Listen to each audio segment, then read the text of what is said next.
چلیں بھائی، الحمدللہ نحمدہ ونصلی علی رسولہ الکریم. پہلے تو یہ کسی نے مجھے گفٹ دی ہے، سمجھ رہے ہیں؟ یہ میں کیوں زیارت کے لیے لایا ہوں یہ میں بعد میں بتاؤں گا. یہ تلوار گفٹ دی ہے، نوک اس کی دھاریاں نہیں ہیں. کہیں جو ہے نا وہ ایجنسی کے لوگ لائسنس مانگنے نہ آ جائیں نا کہ اس کا لائسنس دکھاؤ. جی ہاں نا، اس تلوار کو لائسنس کے بغیر نہیں رکھ سکتے آپ. نہیں، ڈنڈے کا لائسنس نہیں ہوتا. ٹھیک، تو یہ جو ہے نا یہ کسی نے مجھے گفٹ دی ہے. میں آپ کو یہ بتانا چاہ رہا ہوں، میڈیا کے اثرات دیکھو. لوگ ارطغرل ڈرامہ دیکھ رہے ہیں نا. پہلے لوگ خوشبو ہدیہ کرتے تھے، صحیح ہے نا؟ اب کیا دیا ہو رہا ہے؟ ہو سکتا ہے کچھ دنوں میں کوئی گھوڑا لے کے آ جائے. لیکن مجھے یہ تلوار پسند بہت آئی ہے، بڑی زبردست خوبصورت، اور اللہ انہیں جزائے خیر دے جنہوں نے گفٹ دیا. تو بتانا مقصد ہے میڈیا کا اثر. میڈیا میں، ڈراموں میں، فلموں میں اگر عاشقی معشوقی دکھائی جائے گی تو یہی کلچر پروموٹ ہوگا، اور ہو رہا ہے. میڈیا میں اگر تلواریں گھوڑے دکھائے جائیں گے تو کون سا کلچر؟ جہاد کا ایک جذبہ، ملک کے لیے، قوم کے لیے قربانی کا جذبہ. تو میں اس لیے یہ جو ارطغرل ڈرامہ ہے نا، میں پھر بتا دوں، میں اس کے جائز ہونے کا فتویٰ میں نے دیا ہی نہیں ہے. لوگ کہتے ہیں فتویٰ دیے بغیر آپ نے اتنی ترغیب دے دی ہے کہ فتوے کے تکلف کی آپ کو ضرورت ہی نہیں تھی. یہ بھی نہیں ہے، ٹھیک ہے نا؟ تو میں اس لیے کہتا ہوں کہ بھائی جو لوگ وہ دیکھ رہے ہیں، انڈین موویز، الٹی سیدھی چیزیں دیکھ رہے ہیں، ان کی سوچ کو ڈائیورٹ کرنے کے لیے دیکھو، ایک آدمی سے ہیروئن چھڑوانا چاہتے ہو تو سگریٹ پہ لے آؤ نا اس کو. اگر وہ سگریٹ پی کے ہیروئن چھوڑ دے تو بہت اچھا ہے نا. لیکن آپ اس کو ہیروئن چھڑوا کے بالکل ایسا وہ حاجی اور نمازی بنانا چاہتے ہو، اور بالکل آپ چاہتے ہو کہ یہ جو ہے وہ ایک دم سارا صحیح ہو جائے، تو ایسا نہیں ہوتا میرے بھائی. تو اس لیے طیب اردگان کی جو یہ کوشش ہے نا، یہ کوشش چونکہ وہ امت کا خیر خواہ ہے، وہ چاہ رہا ہے کہ امت صحیح نہج پہ چلے، تو اس لیے اس نے اپنا کام کر دیا. اس نے کہا پہلے سوچا تھا میں ڈرامہ بناؤں گا اور اس پہ بڑی محنت کروں گا، اتنا انویسٹمنٹ ہوگی اس پہ، اور یہ تھنکنگ لوگوں کی بنے گی، مسلمانوں کا شاندار ماضی دکھا. ابھی تو ایک ہیرو دکھایا ہے، اور میں پھر بتا دوں میں نے وہ ڈرامہ نہیں دیکھا ہے، یہ پہلے بتا دوں میں. ابھی تو ایک ہیرو دکھایا ہے تو نوجوانوں کے یہ جذبات ہیں. ہماری تو تاریخ میں ایسے لاکھوں ہیرو پڑے ہوئے ہیں.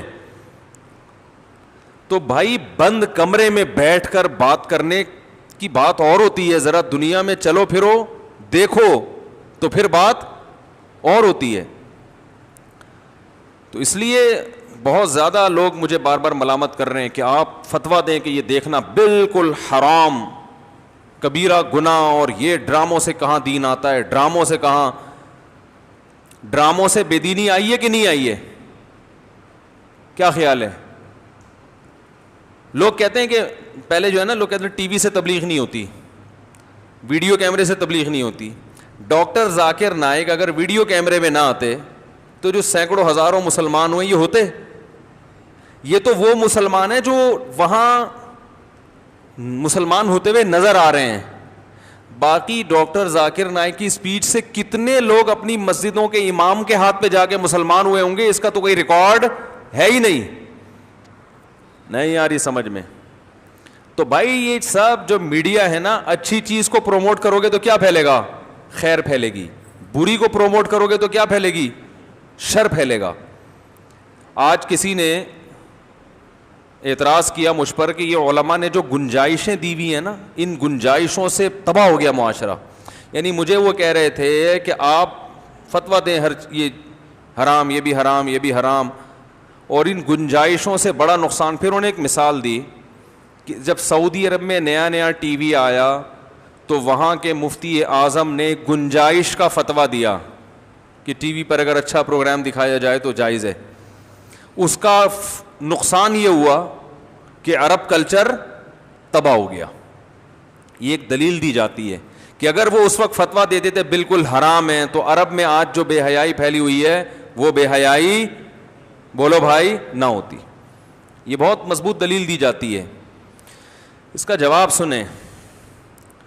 سعودی عرب کے وہ مفتی اعظم اگر اس وقت ٹی وی کے حرام ہونے کا فتویٰ دے دیتے نا تو ٹی وی سے جو تھوڑی بہت خیر پھیلی ہے وہ بھی نہ ٹی وی نے تو آنا ہی آنا تھا. ٹی وی تو بیوی کی طرح ہوتا ہے, شادی تو ہونی ہے نا.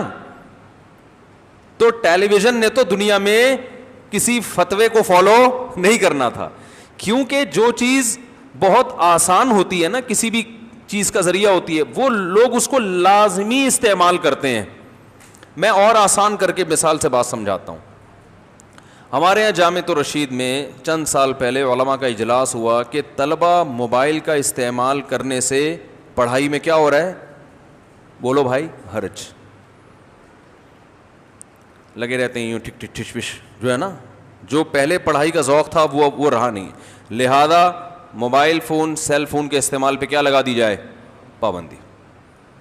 سب بیٹھے, اجلاس ہوا, بڑی بحث ہوئی, کسی نے موبائل کے حق میں بات کی, کسی نے موبائل کے خلاف بات کی. تو ہمارے جو شیخ ہیں نا, جن سے میں بیعت ہوں, اللہ نے ان کو بہت فراست دی ہے, تقویٰ بھی اور فراست بھی. آج کل تقوی کے بغیر جب گنجائشیں دی جاتی ہیں نا تو غامدی بن جاتا ہے انسان, ٹھیک ہے نا. وہ پھر ان کے تو پھر کوئی نہ اصول اور ضابطہ, وہ تو پھر ہر چیز ہی کیا ہو گئی, سب صحیح ہے. اور ایک ہوتا ہے پرہیزگار ہو انسان, اللہ کا خوف بھی ہو, اس کے بعد جہاں گنجائش نکل سکتی ہے وہ گنجائش دی جائے, اس کے نقصانات کے ساتھ ساتھ اس کے فائدے اور پلس مائنس کیا جائے. صرف نقصان نہیں دیکھا جائے, اس کے فائدے بھی, یہ بھی دیکھا جائے کہ کرنے میں نقصان زیادہ ہے یا اوائڈ کرنے میں نقصان زیادہ ہے. بعض دفعہ اجتناب میں نقصان اس سے بھی زیادہ. اب ایک کینسر کے پیشنٹ کو آپ لے کر آئے, ڈاکٹر نے کہا جی کیمو تھراپی ہوگی. او بھائی, کیمو تھراپی کے تو بڑے نقصان ہیں کہ نہیں ہے. اچھی بلی خوبصورت خاتون کیمو تھراپی کروانے کے بعد سب سے پہلے سر کے بال کیا ہو گیا, گنجے, ہڈیوں کا ڈھانچہ بن جاتی ہیں. اب آپ نے کہا یار یہ ڈاکٹر بڑے ظالم ہیں, کینسر کا مریض وہ تو ویسے ہی بیچارہ مریض تھا, کیمو تھراپی سے دیکھو فلاں کے سر گنجا ہو گیا, فلاں کو کیا ہو گیا, ایسے دورے پڑتے تھے, یہ ہوتا تھا وہ ہوتا تھا. اب اس کو تو فوکس کیا جا رہا ہے, لہذا کسی مفتی صاحب نے اٹھ کے کیمو تھراپی کے خلاف فتویٰ دے دیا کہ اسلام میں کیمو تھراپی کیا ہے, حرام.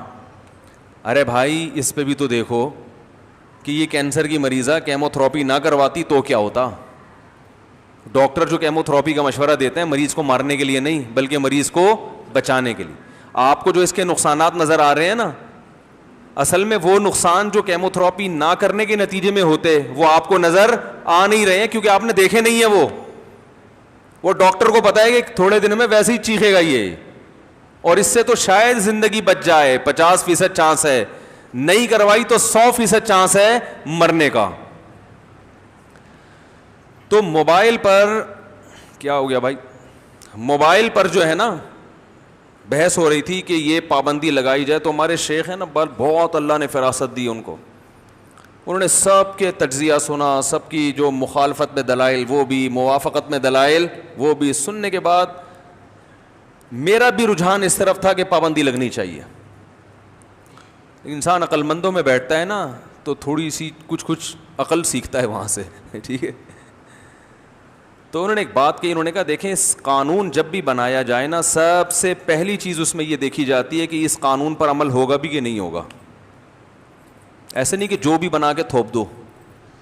انہوں نے کہا موبائل اپنی بات دوسروں تک پہنچانے کا اتنا آسان ذریعہ ہے, اتنا مفید ذریعہ ہے کہ اس زمانے میں اس پر پابندی لگانا پریکٹیکلی ممکن ہے ہی نہیں. مانیں گے نہیں طلبہ اس کو. ایک طالب علم کا ابا پشاور میں ہے, اسے کہیں اڑتی اڑتی خبر آتی ہے ابا کو اٹیک ہوا ہے, اللہ نہ کرے, ایک مثال ہے, وہ فوراً کہیں سے کوشش کرے گا میں کیا کروں. وہ خط تھوڑی لکھے گا بیٹھ کے کہ موبائل کے استعمال پہ پابندی ہے, لہذا میں کیا لکھ رہا ہوں, بخدمت جناب والد محترم امی نور چشمی, جو اردو میں ہوتے تھے نا, شادی کارڈ پڑھے ہیں یار, مجھے اتنا بھی آدمی کو شادی کارڈ میں لکھا نور چشمی دخترے, تو بخدمت جناب والد محترم, امید ہے آپ خیریت سے ہوں گے. اور اڑتی اڑتی اطلاع ملی ہے کہ آپ کو اٹیک ہوا ہے، جس کی وجہ سے طبیعت پر ایک بوجھ ہے اور پڑھائی میں دل نہیں لگ رہا. میں یہ چاہتا ہوں کہ آن جناب کی خیریت کا مجھے پتہ چل جائے تاکہ میں دل جمی سے پڑھائی میں دل لگا سکوں. آپ کے جواب کا منتظر وسیم کباڑیا. کچھ بھی لکھ دو نیچے. اب وہ خط جا رہا ہے کہاں؟ موبائل پر کیا ہے؟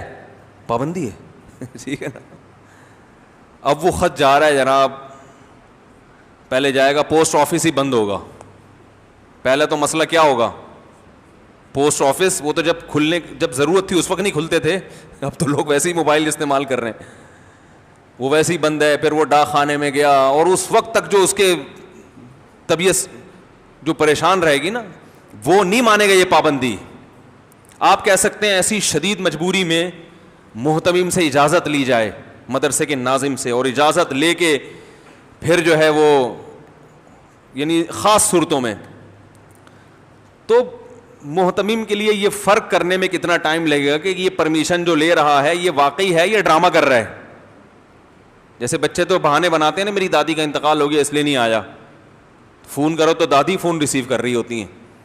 تو محتمم کو کتنا ٹائم لگے گا یہ دیکھنے کے لیے کہ یہ ہے بھی یا سچ بول رہا ہے کہ کیا بول رہا ہے، جھوٹ بول رہا ہے. پھر ایک نہیں ہے، سینکڑوں ہزاروں طلبہ ہیں، ہر ایک کے بہت مشکل ہے اس کو قابو پانا.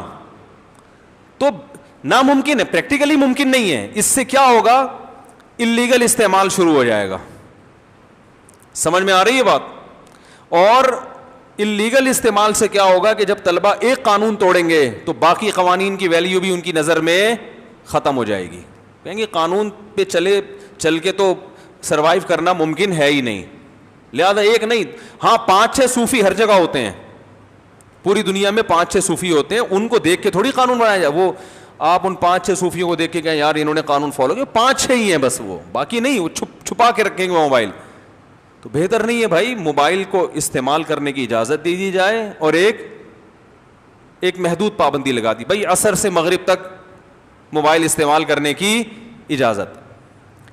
یا بہت زیادہ پابندی لگانی، بھائی اینڈرائڈ موبائل رکھنے کی اجازت نہیں ہے. ٹھیک ہے نا، یہ کہا جا سکتا ہے. اور اگر آپ دیکھ رہے ہیں معاملہ اینڈرائڈ موبائل میں بھی واٹس ایپ ہے، وہ فری میں کال ہو جاتی ہے اس سے. تو خلاصہ یہ کہ یہ جو ہے نا کہ بھائی بالکل پابندی لگا دو، یہ پریکٹیکلی ممکن نہیں ہے. ایک صاحب نے اپنی بیوی پہ موبائل پہ پابندی لگا دی. میں مانتا ہوں کہ گھروں میں خواتین کے پاس موبائل نہیں ہونا چاہیے، اس کے بڑے فسادات ہیں، لیکن پھر پورے خاندان میں کسی کے پاس نہیں ہونا چاہیے. صحیح ہے نا؟ اگر آپ کوئی ایسی خاندانی کوئی ایسی پابندی لگا سکتے ہو کہ آپ کے جیسے ایک خاتون مجھ سے مسئلہ پوچھا کرتی تھی، ان کی شادی ہو گئی، شادی کے بعد 1.5 سال ہو گیا، ان کا کبھی فون نہیں آیا. پھر ایک دن فون آیا، انہوں نے کہا میں آپ سے مسائل پوچھتی تھی. میں نے کہا جی. انہوں نے کہا اصل میں ہمارے خاندان میں جہاں میں میرا سسرال ہے وہاں لڑکیوں پر موبائل پر کیا ہے؟ پابندی ہے، تو ہم موبائل استعمال نہیں کر سکتے. تو آج میں نے اپنے ہسبینڈ سے پرمیشن لے کے آپ کو کال کی ہے. تو انہوں نے مجھے کہا کہ آپ میرے شوہر سے سفارش کر دیں کہ بھائی مجھے موبائل رکھنے دیں. میں نے کہا نہیں، میں یہ سفارش بولو بھائی نہیں. میں نے کہا بہت اچھا خاندان ہے، کسی خاتون کے ہاتھ میں موبائل نہیں ہے، اچھی ہنسی خوشی زندگی گزر رہی ہے، اپنا نماز روزہ تلاوت. تو انہوں نے کہا مسائل کیسے پوچھوں؟ میں نے کہا اپنے میاں کو بولیں وہ فون کر کے پوچھ لیں گے. یہ مسجد کے مسائل کا پوچھنا اتنا ضروری نہیں ہے، لیکن اگر آپ کے خاندان کی یہ پرمپرا ہے تو یہ بڑی خاندانی پرمپرا ہے. موبائل کے فسادات بہت زیادہ ہیں، لیکن ایسا نہیں ہو سکتا بھائی آپ کی بھابھیوں کے پاس ہے اور آپ نے بیگم پہ پابندی لگا دی. یہ ممکن کیا ہو گیا؟ صحیح کہہ رہا ہوں نا؟ ایسے کالز آتی ہیں، خاتون کہہ رہی ہے مجھے میرے شوہر نے موبائل کے استعمال رکھنے پر پابندی لگائی بھی ہے، لیکن میرے شوہر کی ہر بہن کے پاس ہے. تو یہ تو آپ بغاوت پہ مجبور کر رہے ہیں نا. وہ کہے گی بھائی ہمیں نقصان ہو رہا ہے، ان کو نہیں ہو رہا. تو ایسے موقع پہ جہاں کلچر کا ایک حصہ بن جائے موبائل، وہاں آپ اس کے سائیڈ ایفیکٹ کی اصلاح کی فکر تو کرتے ہیں کہ کس طرح کا سے اس کے نقصانات سے بچا جائے. سرے سے موبائل ہی پہ پابندی لگا دیں گے، اس پابندی کو کوئی قبول نہیں کرے گا. وہ جاؤ پرانے زمانے کے ہو، پہاڑوں پتھروں کے. سمجھتے ہو کہ نہیں سمجھتے؟ لوگ مجھے کہتے ہیں میں اب چاہ رہا ہوں اپنی بیگم سے موبائل لے لوں اور ہمیشہ کے لیے پابندی لگا دوں. کیوں بھائی؟ اگر آپ تھانے دار ہو، ایس ایچ او سے بڑے اچھے تعلقات ہیں آپ کے, اور آپ کی بیگم اس پابندی پہ زبردست طریقے سے عمل کرے گی, اور سب کے پاس موبائل ہوگا, آپ کی بہنوں کے پاس بھی, آپ کی بھابھیوں کے پاس بھی, جوائنٹ فیملی ہے, سب موبائل پہ گپیں لگائیں گے, صرف ایک آپ کی بیگم ہوگی جس پر یہ پابندی ہوگی, اور اتنی نیک بیوی آپ کو ملی ہے کہ وہ اس پابندی کو فالو بھی کرے گی, تو اس کو تو ویسے ہی موبائل دے دو, اس کو ویسے بھی نقصان, بھائی اتنی نیک ہے پھر تو کیا خیال ہے, پھر تو ویسے بھی اس پہ پابندیوں کی ضرورت نہیں ہے نا. تو قانون بناتے ہوئے, قانون لاگو کرتے ہوئے گراؤنڈ ریئلٹی کو سامنے رکھ کر, فرضی قصے کہانیاں نہیں. اس لیے دین کس سے پوچھا جاتا ہے؟ فقہا سے. فقہا نے لکھا ہے کہ اگر کسی نے کوئی ایک گرا پڑا سیب اٹھا کے کھا لیا اور اب مالک سے معاف کروانے جا رہا ہے تو اس پہ کوڑے لگیں گے, یہ کمبخت کھا لیا تو کیا ہو گیا, ہزاروں لاکھوں سیب ضائع ہو رہے تھے, تو نے ایک اٹھا کے کھا لیا تو کیا ہے مسئلہ ہے, اجازت لینے جانا اس کا علامت تو وہمی صوفی ہے, تو دین کو کیا کر رہا ہے, مشکل بنا رہا ہے, بدنام کر رہا ہے. جس کے سیب کے باغات ہوتے ہیں, ایک آدھ سیب کھانے پر وہ ناراض نہیں ہوتا, اور اگر ہو رہا ہے تو اس کے کوڑے لگنے چاہیے نا. ابے لاکھوں سیب ہے, ایک گر کے بکری نے کھا لیا یا کسی انسان نے کھا لیا تو کیا ہو گیا, اس میں کون سا قیامت آ گئی. فقہا سے دین پوچھیں گے تو فقہا یہ بیان کریں گے. اب اگر کوئی مجھ پہ اعتراض کرے, مفتی صاحب آپ لوگوں کو سیب کھانے کی اجازت دے رہے ہیں, گنجائشیں دے رہے ہیں, اس کا نتیجہ یہ نکلے گا کہ جب سیب کھائیں گے تو خربوزے بھی کھائیں گے جو سیب سے بڑا ہوتا ہے, پھر بالآخر تربوز پہ آئیں گے ایک دن, بغیر پرمیشن کے تربوز چوری کر کے کھائیں گے, پھر مسجد سے چپل چرائیں گے, پھر بینکوں میں ڈاکے ماریں گے, پھر پاکستان کے صدر بن جائیں گے. آپ کی ناجائز گنجائشوں سے یہ ناجائز فائدہ لوگ اٹھائیں گے, تو یہ دلیل صحیح ہوگی. او بھائی, ہماری گنجائش سے جو غلط فائدہ اٹھا رہا ہے وہ پہلے ہی چور ہے. ہر ایک کو پتا ہے کہ کس چیز کی پرمیشن دی جا رہی ہے اور کس چیز سے روکا جا رہا ہے. جو غلط ہے وہ غلط ہی ہوتا ہے. اب موبائل استعمال کرنا, اینڈرائڈ والا موبائل, اس کی علماء سب اجازت دیتے ہیں نا کہ رکھنا جائز ہے, لیکن اس سے برائی بھی پھیلی ہے کہ نہیں پھیلی. تو اب یہ کہو کہ علماء نے چونکہ اینڈرائڈ والا موبائل رکھنے کی اجازت دی ہے, اسی سے ہمارے معاشرے میں بے حیائی کو فروغ ملا ہے. وہ بھائی یہ آپ نے خود سے, یہ آپ کا اپنا ہیڈ ایک ہے کہ آپ اس کو جائز استعمال کر رہے ہو یا ناجائز استعمال کر رہے ہو, یہ آپ کا اپنا ہیڈ ایک ہے. علماء نے اس لیے اجازت دی ہے کہ علماء اجازت نہیں دیتے تو یہ خلائی مخلوق کہلاتے, وہ کہ ان کو دنیا کا پتہ ہی نہیں کیا ہو رہا ہے. تو اس لیے وہ بات کرنی چاہیے جو زمینی حقیقت سے میچ کرتی ہو. تو میں بات کہاں سے لے کے چلا تھا, ارطغرل پہ ابھی آ رہا ہوں میں. وہ جو میں مثال دے رہا تھا نا موبائل کا, تو ہمارے یہاں جو جامعہ میں اجلاس ہوا تو ان بڑے جو حضرت تھے انہوں نے فیصلہ کیا, انہوں نے کہا بھائی پریکٹیکلی یہ ممکن نہیں ہے, تو ایسا قانون بناؤ کیونکہ طلبہ کو وہ توڑیں گے لازمی. تو مجھے وہ مقولہ یاد آیا, میں نے کہا 100 سنار کی اور 1 لوہار کی. صحیح ہے نا. جو ذہین لوگ ہوتے ہیں نا وہ 1 منٹ کے اندر سارا مسئلہ حل کر دیتے ہیں کہ سب سے پہلے تو اس پہ بحث ہونی چاہیے کہ عملی طور پر اس قانون کو نافذ کرنا ممکن بھی ہے یا نہیں ہے. جب ممکن ہی نہیں ہے تو فائدے گئے اور نقصان ایک طرف گئے. پریکٹیکلی ایک چیز پاسبل ہی نہیں ہے, وہ بھائی لوگ کریں گے, وہ ناممکن ہے لوگوں کے لیے اس سے بچنا. تو اسی طرح یہ جو سعودیہ کے مفتی اعظم کے بارے میں ایک صاحب نے اعتراض کیا میرے اوپر کہ اگر وہ اس وقت ٹی وی کو حرام کر دیتے تو آج یہ بے حیائی نہ پھیلتی. نا نا نا نا نا نا. میں نے یہ تبصرہ کیا اس پر, میں نے کہا اگر اس وقت سب علماء ٹیلی ویژن کو جائز کر دیتے تو ٹیلی ویژن پر لبرل لوگوں کا قبضہ نہ ہوتا. بہت سے دیندار اپنے چینل بنا کے حیا کو پروموٹ کر چکے ہوتے. اس بائیکاٹ کا نقصان یہ ہوا ہے کہ بے دین لوگ پیچھے ہٹ گئے, لیکن چونکہ اپنی بات پہنچانے کا یہ بہت آسان اٹریکٹیو ذریعہ ہے, تو اس آسان ترین اور اٹریکٹیو ذریعے کا فائدہ کس نے اٹھایا؟ بے دین لوگوں نے اٹھایا, اور پوری دنیا میں بے حیائی کو پروموٹ کیا انہوں نے. یہ ارطغرل ڈرامہ پہلے بن جاتا تو اچھا نہیں تھا. پہلے تو لوگوں کو کیا بنا, وہ ننگے ناچ دکھا دیے. اچھا نہیں ہے ایسے الفاظ مسجد کے ممبر پہ بیٹھ کے کہنا, لیکن ہو تو یہی رہا ہے نا. پوری قوم کو ایک حرام کاریوں پہ لگا دیا. تو چلو دیر آئے درست آئے, لیکن اب بھی نہیں آنے دے رہے. تو یہ جو جدید ذرائع ہوتے ہیں نا, اس کی مثال سمجھیں. جدید ذریعہ اور قدیم ذریعے میں زمین آسمان کا فرق ہے. دیکھو جدید ذریعے سے اپنی بات پہنچانا یا جدید ذریعے کو استعمال کرنا، آپ کی جو محنت ہے نا وہ ملٹی پلائی ہو جاتی ہے. مثال کے طور پر آپ پرانے طریقے سے گھر بناؤ، پرانا طریقے سے، کتنا ٹائم لگے گا؟ آپ نے ایک بلڈنگ بنانی ہے، وہ سلطان محمد فاتح نے جو مسجد بنائی تھی نا، جس طرح سے پرانے طریقے سے مسجد، اب آپ اس طرح سے مسجد بناؤ. سب سے پہلے وہ لال اینٹیں کی اینٹیں لے کر آؤ، پھر 48,000 مزدوروں کو لے کر آؤ آپ، ٹھیک ہے نا پھر سیڑھیاں لگاؤ، پھر وہ تغاری سے اٹھا کے وہ، پھر سیمنٹ بھی کہاں سے پتہ نہیں لے کر آئے تھے وہ لوگ. تو میرا خیال ہے 8-10 سال تو لگیں گے. اور ایک طریقہ ہے کہ بھائی کرینوں کو استعمال کرو، جدید طریقہ استعمال کرو. کیسے ہفتوں میں بڑی بڑی بلڈنگیں تیار ہو جاتی ہیں کہ نہیں ہو جاتی؟ تو اب مجھے بتاؤ، جو آدمی کنسٹرکشن کا کام کرنا چاہے گا، مشینوں کو استعمال کرنے والا اور ہاتھ سے تعمیراتی کام کرنے والا، دونوں میں آگے کون نکلے گا؟ کون زیادہ پیسہ کمائے گا؟ مشین استعمال کر. پرنٹنگ مشین کو دیکھ لو. پہلے کتابیں جنگ اخبار میں جب یہ کمپیوٹر سے کمپوزنگ شروع ہوئی ہے نا، تو پرانے جتنے کاتب تھے نا، جو بیچارے خوبصورت رائٹنگ میں خبر لکھا کرتے تھے کہ کل زرداری کا تختہ الٹ دیا جائے گا، تو تختہ لکھنے میں جتنا ٹائم لگتا تھا نا، اتنی دیر میں وہ پوری سچویشن ہی چینج ہو چکی ہوتی تھی. وہ کیا ہوتی تھی پوری وہ بیٹھ کے خطاطی میں لکھ رہے ہیں. جب کمپیوٹر آیا تو مجھے یاد ہے کہ وہ جنگ اخبار کے جتنے بھی رائٹر ہیں نا، ان سب نے کمپیوٹر کے خلاف ایک دھرنا دیا تھا کہ ہم سب کی جاب ختم ہو رہی ہے. تو وہ پورا دھرنا دیا تھا. یہ بات ہوگی میرا خیال ہے 99 یا 2000 یعنی 98 یا 99 کی بات ہوگی.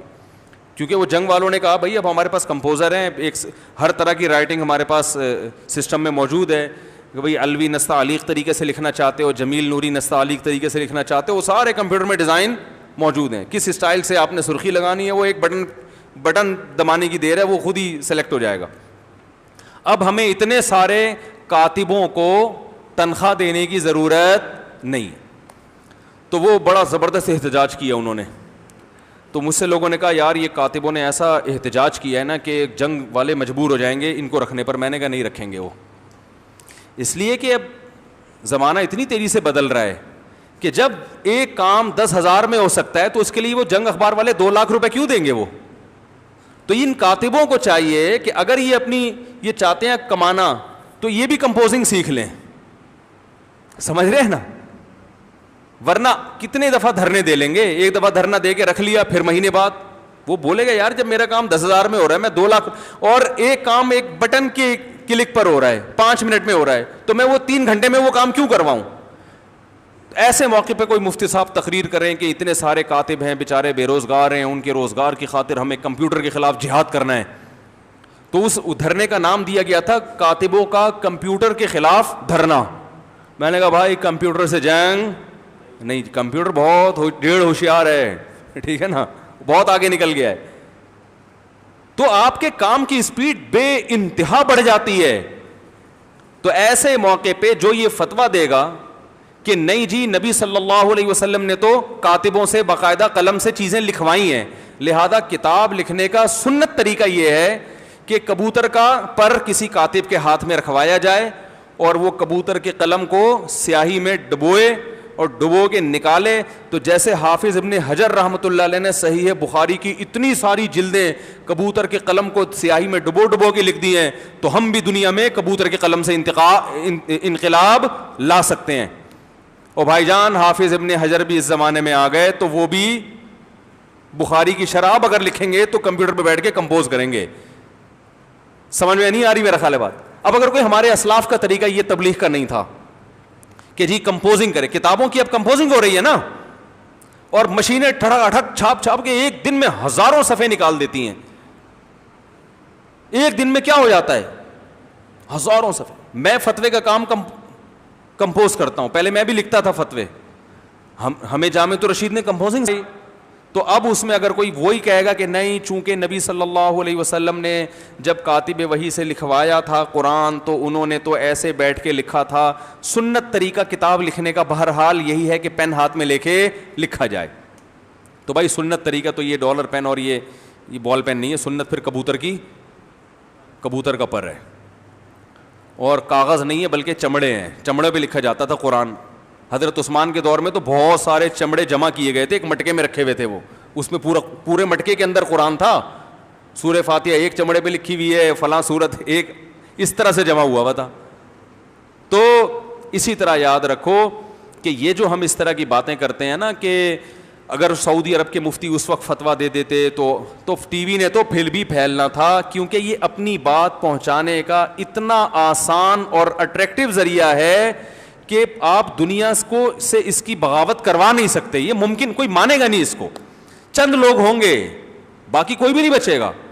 تو نتیجہ یہ نکلا کہ اس فتوے کا فائدہ یہ ہوا کہ ٹیلی ویژن پہ جہاں بے حیائی پھیلی، سعودی عرب میں بہت سارے علماء بھی اپنی بات ٹیلی ویژن کے ذریعے دنیا کو بتاتے ہیں. تو اب تو یہ نہیں ہے کہ ایوائڈ کرنا ہے، اب یہ مقابلہ کرنا ہے. ایوائڈ کرنے کا دور چلا گیا، اب مقابلے کا دور ہے کہ ایک تو میدان میں اتر چکا ہے، آپ کو یہ میدان میں نہیں آؤں گا اس میدان میں، تو بھائی وہ تو اگلا تو آ چکا ہے نا. تو ایوائڈ کرنے کا، اس کی ایک بہترین مثال حضرت مفتی تقی عثمانی صاحب نے ایک دفعہ جامعہ کے کچھ علماء کا اجلاس تھا دارالعلوم کرنگی میں، ہم بھی کہیں کونے کھانچے میں بیٹھے ہوئے تھے. انہوں نے بڑی پیاری بات کی. انہوں نے کہا دیکھیں، ایک وبا آنے سے پہلے وبا کا علاج کچھ اور ہوتا ہے، آنے کے بعد علاج بولو بھائی کچھ اور ہوتا ہے.